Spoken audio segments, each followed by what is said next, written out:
मध्ये क्वालिफाय आहे. कोणी जिंकेली क्वालिफाय. आता एक स्पिनर वाढवलं पाहिजे इंडिया. उजवा वाजव बाबू.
काय नेमकी शिमग्याची परंपरा आहे, कोणत्या देवीचा हा उत्सव आहे आणि कशा पद्धतीनं हा उत्सव शिमगोत्सव साजरा केला जातो?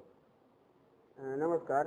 श्री महालक्ष्मी देवस्थान पोमेंडी खुर्द काजरघाटी या गावचा हा शिमगोत्सव आता सुरू झालेला आहे. रोपं लागण्यापासून रोपं उतरवेपर्यंत हा शिमगोत्सव साजरा होतो. त्याप्रमाणे इथे रोपं फाल्गुन एकादशीला लावली जातात. तो आजचा दिवस इथे साजरा होत आहे. त्याचप्रमाणे द्वादशीला होळी तोडण्याचा कार्यक्रम असतो. तोही पारंपरिक रीतीने शांततेमध्ये तो पार पाडला जातो.